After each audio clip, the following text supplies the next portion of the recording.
বৈষম্যের কথা যদি আপনারা বলেন তাহলে আমরা হচ্ছে সবচেয়ে বড় বৈষম্যের শিকার আলেম ওলামা। তোরা হচ্ছে জঙ্গি, তোরা শিবির, বাজে বাজে কথা ভাই, এগুলো মুখে বানা যাবে না। ঢাকা বিশ্ববিদ্যালয়ে মেধা তালিকায় প্রথম, দ্বিতীয়, তৃতীয় মাদ্রাসা ছাত্ররা হচ্ছে, কিন্তু সব সাবজেক্টে পড়তে পারতেছে। তিনি আমাদেরকে টেনে হেঁচড়ে টিএসসি অডিটোরিয়ামে নিয়ে গেছে।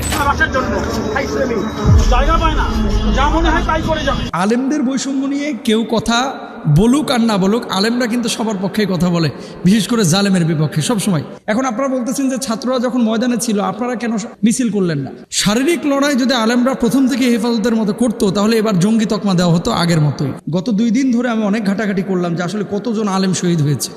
মাদ্রাসা ছাত্র এবং ইমাম আলেম সব মিলিয়ে এ পর্যন্ত যারা এটা নিয়ে গবেষণা করতেছে বা বের করার চেষ্টা করতেছে তাদের মতে 73 জন অলরেডি শহীদ হয়েছে। আমি যখন কাবার দরজা ধরে কান্না করতেছিলাম আমি দেখেছি স্পষ্টভাবে আমার পাশে আওয়াম মানুষ 2 জন কান্না করে বলতেছে, আল্লাহ আমার ছাত্র ভাইদেরকে হেফাজত করেন, কাবার দরজার সামনে। এই যে সরকার পতন হয়েছে যেদিন, তার আগের রাত্রের কথা বলতেছে আমি। আলেম ওলামারা শেষ পর্যায়ে এসে মাঠে কেন নেমেছে, এটার জন্য অনেকগুলো হেকমত ছিল। ছাত্র বৈষম্য যে আন্দোলন, এই যে আন্দোলনে আলেমদের অবদান কি এবং এক্ষেত্রে আপনাদের ভূমিকা কি কোনো কিছু ছিল? আর আলেমদের মধ্যে থেকে 2-1 জন শহীদ হয়েছে কিনা আপনাদের জানা মতে? ভেরি ভেরি ইম্পর্টেন্ট একটা বিষয়, বিশেষ করে ছাত্র আন্দোলন এবং বৈষম্যের যে বিষয়টি ইতিমধ্যে অনেক কথা হয়েছে এবং আলহামদুলিল্লাহ আল্লাহ সুবহানাহু ওয়া তাআলা আমাদেরকে বিজয় দান করেছেন।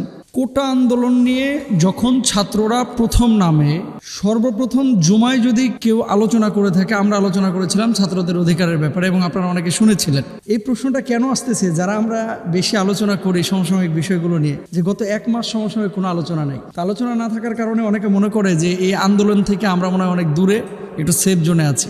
ব্যাপারটা এরকম না। আলেমদের অবদানটা কি আমি পরে আলোচনা করছি, আমাদের ব্যক্তিগত কয়েকটি কথা আপনাদেরকে বলে দিই। বাংলাদেশে যে সমস্ত ওলামা ইকরাম জুমার খুতবা দেন, যারা সচেতন, আপনারা কাদেরকে চিনেন? শেখ আহমদুল্লাহ সাহেবকে চিনেন, ডক্টর মিজানুর রহমান আজহারি ভাইকে চিনেন, XYZ অনেক পরিচিত স্কলারকে আপনারা চিনেন। কোন স্কলার ছাত্র আন্দোলনের বিপক্ষে ছিল আপনারা একটু দেখান, যে যারা প্রত্যক্ষ এবং পরোক্ষভাবে কথা বলে না। এখন আপনারা বলতেছেন যে ছাত্ররা যখন ময়দানে ছিল আপনারা কেন মিছিল করলেন না? একাত্মতা, শুনেন, দুটো বিষয় কিন্তু মানুষের লড়াই হয়ে থাকে। একটা হচ্ছে মেধার লড়াই, আর একটা হচ্ছে সশরীরে শারীরিক লড়াই। শারীরিক লড়াই যদি আলেমরা প্রথম থেকে হেফাজতের মতো করতো তাহলে এবার জঙ্গি তকমা দেওয়া হতো আগের মতোই। আন্তর্জাতিক মহলে ইস্টাবলিশ করা হতো এটা জঙ্গিদের আন্দোলন, এটা মোল্লাদের আন্দোলন, এটা হুজুরদের আন্দোলন, যদিও কথাগুলো সত্য না। এইভাবে ইস্টাবলিশ করে এই পুরো আন্দোলনটাকে নস্যাৎ করে ফেলা হতো। তো আপনারা যেমন উদ্গ্রীব, আসলে একটু জোশের সাথে হুঁশও থাকা উচিত। আপনারা যখন দেখতেছেন যে নিয়মিত ফেসবুকে আলেম ওলামা স্ট্যাটাস দিচ্ছে এবং নিয়মিত এই স্পিচ দিচ্ছে, আর আমাদের কথা, আমরা তো 1 মাস বাংলাদেশেই ছিলাম না। আন্দোলন যখন কোটা আন্দোলন শুরু হয় তখন তার আরো 1 মাস আগে আমাদের টিকিট কাটা ছিল, বিদেশে দাওয়াতি সফর ছিল। তো যখন আন্দোলন শুরু হয়েছে তখন স্পিচ দিয়েছি, বিদেশে থেকে ইন্টারনেট বন্ধ, আপনাদের মতো আমরা উদ্গ্রীব ছিলাম। তারপরে যেদিন সরকার পতন হয়েছে তার আগের দিনও পর্যন্ত আমরা ফেসবুকে স্ট্যাটাস দিয়েছি, সমর্থন জানিয়েছি। এখন আমি আছি মিশর থেকে আমি সশরীরে কীভাবে অংশগ্রহণ করব? তো এখন আলেমদের অবদানটা কি? গত 2 দিন ধরে আমি অনেক ঘাটাঘাটি করলাম যে আসলে কতজন আলেম শহীদ হয়েছে। মাদ্রাসা ছাত্র এবং ইমাম আলেম সব মিলিয়ে এ পর্যন্ত যারা এটা নিয়ে গবেষণা করতেছে বা বের করার চেষ্টা করতেছে তাদের মতে 73 জন অলরেডি শহীদ হয়েছে। আড়ালে আরও অনেক থাকতে পারে, কিন্তু আলেম ওলামারা শেষ পর্যায়ে এসে মাঠে কেন নেমেছে, এটার জন্য অনেকগুলো হেকমত ছিল। এর মধ্যে একটি গুরুত্বপূর্ণ বিষয়, আন্তর্জাতিক মহলে যাতে করে ওই হেফাজতের আন্দোলনের মতো এটাকে ব্যবহার করতে না পারে। 2 নম্বর একটি বিষয়, বৈষম্যের কথা যদি আপনারা বলেন তাহলে আমরা হচ্ছে সবচেয়ে বড় বৈষম্যের শিকার আলেম ওলামা। আপনি দেখেছেন যে বড় বড় অনেক স্কলাররা আছে যারা সামাজিক কাজে জড়িত। কখনো দেখেছেন যে এদেরকে কোনো আন্তর্জাতিক পুরস্কার দেওয়া হয়? যদিও আলেম ওলামা এটার অপেক্ষা করে না।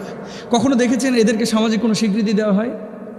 ইমাম সাহেবরা এলাকার মধ্যে অনেক জনকল্যাণকর কাজ করেন, কিন্তু সেটার স্বীকৃতি আছে? তারপরে দেখেন ঢাকা বিশ্ববিদ্যালয়ে মেধা তালিকায় প্রথম, দ্বিতীয়, তৃতীয় মাদ্রাসা ছাত্ররা হচ্ছে, কিন্তু সব সাবজেক্টে পড়তে পারতেছে না। তো আলেমদের বৈষম্য নিয়ে কেউ কথা বলুক আর না বলুক, আলেমরা কিন্তু সবার পক্ষে কথা বলে, বিশেষ করে জালেমের বিপক্ষে সবসময়। আরেকটা বিষয়, হৃদয় থেকে কিছু বিষয় কিন্তু আমাদের আছে। যেমন যেদিন সরকার পতন হলো তার আগের দিন রাত্রে আমি উমরা করলাম। তো উমরায় কাবার গিলাফ যখন আমি ধরেছি, কাবার গিলাফ ধরার পরে প্রথম দোয়াটা ছিল এই যে আল্লাহ জালেমের পতন আপনি দিন। যারা জুলুম করেছে মানুষের উপরে, করছে, শত শত ছাত্রদের যারা রক্ত ঝরিয়েছে, তো এই দোয়াটা আল্লাহর কাছে যে করলাম, এটা কি মানে ছাত্রদেরকে সমর্থন করা না? এখন আপনি যদি বলেন যে হুজুর রাত্রে কার জন্য দোয়া করেছেন, সকালে কার জন্য দোয়া করেছেন, বিদেশ থেকে কী করতেছেন, সব কিছু আপনাকে বলতে হবে, সেটা তো বলা সম্ভব না ভাই। আমি যখন কাবার দরজা ধরে কান্না করতেছিলাম, আমি দেখেছি স্পষ্টভাবে আমার পাশে আওয়াম মানুষ দাড়ি কাটা দুইজন কান্না করে বলতেছে, আল্লাহ আমার ছাত্র ভাইদেরকে হেফাজত করেন, কাবার দরজার সামনে। এই যে সরকার পতন হয়েছে যেদিন, তার আগের রাত্রের কথা বলতেছে আমি। তো দেখেন, আলেমরা কিন্তু সবসময় জালেমের বিপক্ষে, মজলুমের পক্ষে। হ্যাঁ, সশরীরে সরেজমিন আলেমরা রাজপথে শেষ পর্যায়ে নেমেছে। এটার পেছনে হিকমা ছিল, এটা আপনারা অনেকে বুঝেন, অনেকে বুঝেন না। তো ফেসবুকে অনেকে লিখেছে, অনেকে জুমার বক্তব্য দিয়েছে, আমরাও বক্তব্য দিয়েছি যখন দেশে ছিলাম। কিন্তু বিদেশ থেকে তো সম্ভব হয়নি সব কিছু বলার, শুধু পোস্টের মধ্যে এবং দোয়ার মধ্যে আমরা ক্ষান্ত ছিলাম। আচ্ছা, তারপরে দেখেন, এদেশে গানের কনসার্ট হলে মিডিয়াগুলো ফলাও করে প্রচার করে। মাহফিলগুলোতে কয়টা মিডিয়া থাকে? যারা ইসলামিক ইউটিউবার তারা থাকে। জেনারেল বা সাধারণ কোনো মিডিয়া কি সেটাকে ফলাওভাবে প্রচার করে যে আজকে এই এলাকায় মিজানুর রহমান আজহারি আসতেছে? দুই একটা মিডিয়া প্রচার করে। কিন্তু এখানে যদি একটা গানের অনুষ্ঠান হয়, কনসার্ট হয়, তারপরে দেখেন বাজেটের সময় সব শ্রেণী পেশার মানুষ নিয়ে কথা ওঠে, রিক্সাওয়ালা, ভ্যানওয়ালা, বাস ড্রাইভার, হ্যাঁ, অন্যান্য পেশাজীবী মানুষ। কিন্তু ইমামদের নিয়ে কোনো কথা ওঠে? সাধারণত ওঠে না। এরপর আসেন রাষ্ট্রের যে গুরুত্বপূর্ণ যেই ব্যক্তিবর্গ যারা বিভিন্ন অংশে কাজ করছেন, যারা এই দেশের 1% মানুষেরও হয়তো প্রতিনিধিত্ব করে না, অথচ সেসব বিষয়ে প্রচুর জনসম্পৃক্ততা দেখা যায়। কিন্তু আলেমদের জনসচেতনতা বা জনসম্পৃক্ত কোনো কাজে যখন সম্পৃক্ত আলেমরা হয়ে থাকে, তখন সেভাবে সমর্থন কিন্তু সাধারণ মানুষ করে না। এটা আল্লাহর কাছ থেকে আলেমরা আশা করে।